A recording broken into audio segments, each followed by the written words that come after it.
அனைவருக்கும் ஆனந்தமான இறைவணக்கம். சிவசொந்தங்களே, அட்சய திருதியின் நாளில் இந்த ஒரு தவறை செய்து விடாதீர்கள். பணம் தங்காது, எவ்வளவு சம்பாதிச்சாலும் விரைய செலவு ஆகிட்டே இருக்கும், கடன் தீரவே தீராது. இந்த வருடம் அட்சய திருதி என்னைக்கு வருது? 20/4/2026. அந்த அன்னைக்கு எக்காரத்தை கொண்டும் யார்கிட்டையும் கடன் வாங்காதீங்க. தங்க நகைகளை போய் அன்னைக்கு அடமானம் வைக்காதீங்க. இரவலா கூட எந்த பொருளும் வாங்க வேண்டாம். யார்கிட்டையும் எதையும் இரவலாவோ கடனாவோ வாங்கிடாதீங்க. மகா தவறு. அட்சய திருதி நாளில் இந்த தவறை செஞ்சிட்டிங்கன்னா அடுத்த வருடம் முழுவதும், அடுத்த அட்சய திருதி வரைக்குமே நீங்கள் படாத பாடு பற்றுவீங்க. இந்த செய்தியை உங்களுக்கு தெரிஞ்ச அத்தனை பேருக்கு பகிர்ந்துக்கோங்க.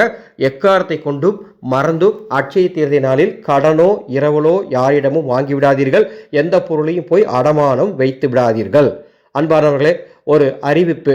இந்த வருஷம் அட்சய தீர்த்தி அன்னைக்கு ஒரு வாட்ஸ்அப் குழுவை தொடங்கி தசமகா வித்யா தேவியில் 10வது தேவதையாக காட்சி தரும் அன்னை கமலாத்மிகாவுடைய தாந்திரிக உபாசனை வாட்ஸ்அப் மூலமாக ஆடியோ மெசேஜ் மூலமாக 11 பாடங்களாக சொல்லித்தர போகிறேன். இதில் பெரிய பெரிய மந்திரம் எதுவும் வராது, விரதம் எதுவும் கிடையாது, தீட்டு எதுவும் பார்க்க வேண்டாம், கட்டுப்பாடு எதுவும் கிடையாது. நான் சொல்கிற தாந்திரிகத்தை உங்கள் வீட்டில் நீங்கள் தொடர்ந்து செஞ்சுட்டு வந்தீங்கன்னா நீங்கள் கோடீஸ்வரர் ஆகிறத யாராலும் தடுக்க முடியாது. உங்கள் அத்தனை பேருக்கும் மகாலட்சுமி தீட்சையும் அன்னைக்கு வழங்க போகிறேன். இந்த குழுவில் சேர விருப்பம்னா மேலே உள்ள வாட்ஸ்அப் எண்ணுக்கு அட்சய தேதின்னு ஒரு மெசேஜ் அனுப்புங்க. பதிவு கட்டண விவரங்கள் தருகின்றேன். ஆனந்தம் வளரட்டும், ஆனந்த ஒளி பரவட்டும்.